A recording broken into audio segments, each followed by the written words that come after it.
বাসায় বসেই অল্প উপকরণে বানিয়ে ফেলতে পারেন এরকম খাস্তা পুরি। আর এই পুরি বানার জন্য আমি এখানে নিয়ে নিলাম ময়দা, সাথে আমি দিলাম 1 চামচ কর্নফ্লাওয়ার যাতে পুরিটা মচমচে হয়, সাথে দিয়ে দিলাম 1 চামচ লবণ আর দিয়ে দিলাম সয়াবিন তেল। এখন এগুলো দিয়ে এখন আমি এই ডোটাকে মাখিয়ে নেব।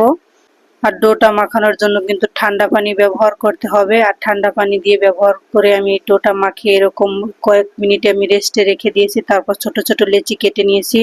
তারপর আমি লেচিগুলোকে ছোট রুটির আকারে বেলে নিয়েছি। আর এরকম রুটির আকারে বেলে নিলে আপনার ভিতরে যে পুরটা দিবেন ডালের, সেটা বের হওয়ার কোনো সম্ভাবনা নেই।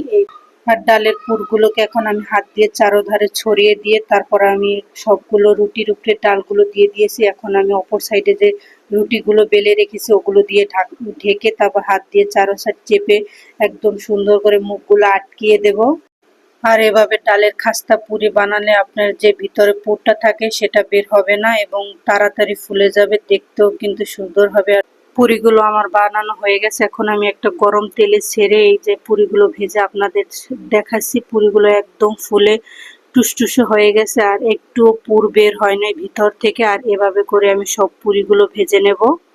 আর এভাবে অল্প উপকরণে বাসায় যদি পুরি বানিয়ে ফেলেন তাহলে বাজার থেকে আর কেনার কোনো দরকার নেই। এটা যেমন স্বাস্থ্যের জন্য ভালো, তেমন বাচ্চারা খেয়েও অনেক খুশি হয়ে যাবে। আর আপনাদের জন্য একটু আমি পুরিটা ছিঁড়ে দেখিয়ে দিলাম যে কতটা সফট।